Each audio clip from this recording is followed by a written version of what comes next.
কৃষ্ণ। আজকে আবার আপনাদের সামনে আমি চলে এসেছি নতুন একটা ভিডিও নিয়ে।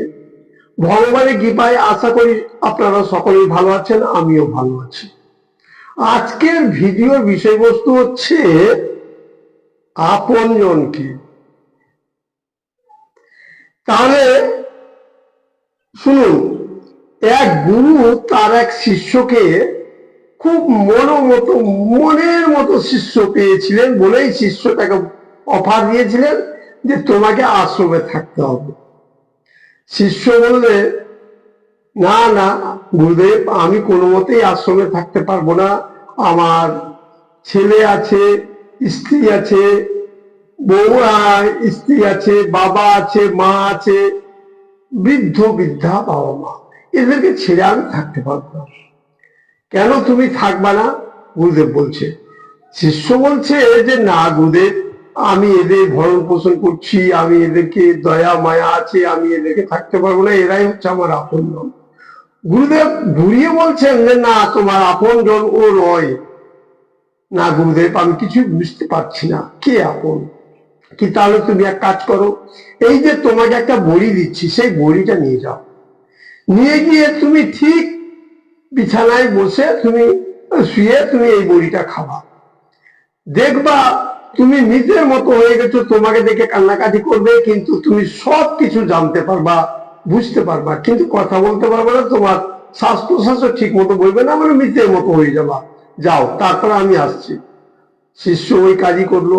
বাড়িতে গিয়ে সেই খেয়ে নিল, খেয়ে নিয়ে মরার মতো হয়ে গেল। বাড়িতে হইচই পড়ে গেল যে সে মারা গেছে, কান্নাকাটি, কান্নার রোল। সেই সময় গুরুদেব গেলেন। বড়ির কিন্তু মেয়াদ হচ্ছে মাত্র 2 ঘন্টা। 2 ঘন্টার পরে সেই বড়ির মেয়াদ শেষ হয়ে যাবে। গুরুদেব গেলেন। গুরুদেব যেমনি গেলেন তেমনি তার বৃদ্ধ বাবা মা সবাই মিলে গুরুদেবের পা ধরে বলছে, গুরুদেব যেমনি করে হোক আমার ছেলেকে বাঁচান।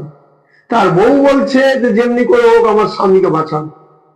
এবার গুরুদেব বলছে যে দেখো, তোমাদের আমি বাঁচাতে পারি, তোমাদের ছেলেকে বাঁচাতে পারি, তবে একটা কথা কি, এই জীবের পরিবর্তে একটা জীব দিতে হবে। তোমরা কেউ রাজি আছো কি? তোমরা মারা যাবা, তোমার তো বয়স হয়ে গেছে। মা বাবাকে বলছে, বাবা তোমার তো বয়স হয়ে গেছে, তোমরা মরে যাও, আর কত সংসার করবা, ছেলেটা বাঁচুক, ছেলেটা তো অল্প বয়সে। না বাবা, আমার এখন অনেক অনেক আশা আছে, ভরসা আছে, আমি এখন কোনো মতেই মরতে পারবো না। তার মাকে বললো, তার মা বলছে না, আমার নাতি পুতিরা আছে, এগুলোকে বিয়েটা না দিলে আমি মরতে পারবো না। তার বউকে বললো, বউ বলছে যে গুরুদেব, আমি এই অল্প বয়সে বিয়ে করলাম, একটা মাত্র সন্তান হলো, তারপরে আমি কি করে মারা যাব বলুন? আমার তো রূপ যৌবন সবকিছু আছে, আমার কি লালসা নেই যে আমি বেঁচে থাকি? তাহলে কেন আমি মরবো? ও তো মারাই গেছে, মরে গেছে। সেই সময় 2 ঘন্টা পার হয়ে গেল। কথোপকথন করতে করতে বড়ির মেয়াদ শেষ। তাড়াতাড়ি শিষ্য উঠে গিয়ে বলছে, গুরুদেব চলেন, আপনার আশ্রমে যাব, বুঝতে পারলাম আমার আপনজন কি। আর একটা গল্প বললে বিষয়টা ক্লিয়ার হয়ে যাবে।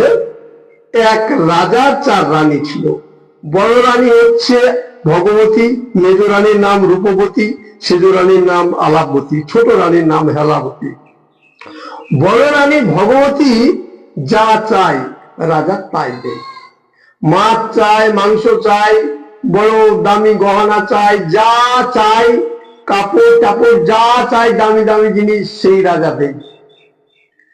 এবার মেজরানী রূপবতী, তাকে নিয়ে রাজা যেখানে যায় সেখানে যায়, কারণ রূপবতীর রূপ লাবণ্য চেহারা যা আছে অতীব সুন্দর। রাজা যেখানে যায় রূপবতীকে নিয়ে যায়। এই রূপবতীটা হচ্ছে আমাদের ধন, জন, শিক্ষাগত যোগ্যতা, অহংকার।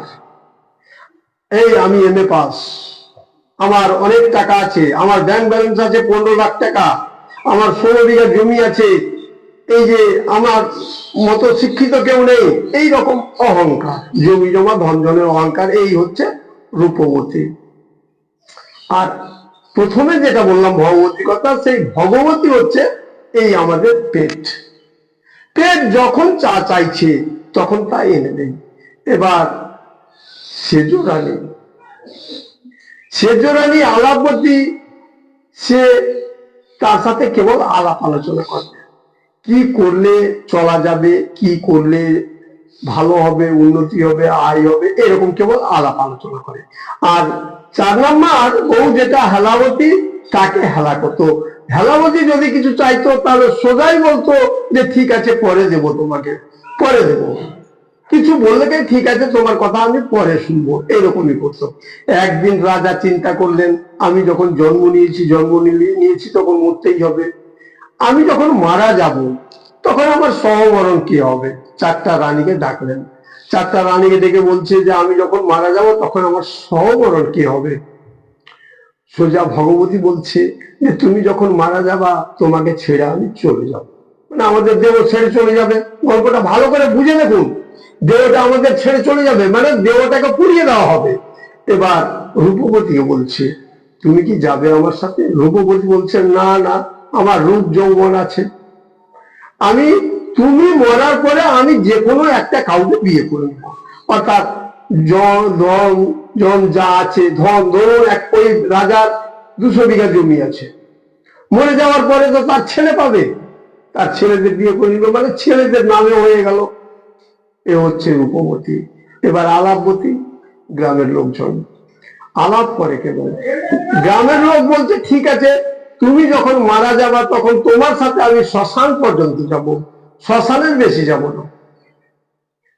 দেখবেন গ্রামের লোকেরা তার শ্মশান পর্যন্ত যায়। হেলাবতী বলছে যে দেখো, আমি যখন তোমাকে বিয়ে করি তুমি আমাকে হেলা করেই যাচ্ছ, আমি আজীবন হেলার পাত্র, আমি তবুও তোমার সাথে আছি, থাকবো, আমি যাব না। সেটাই হচ্ছে আত্মা।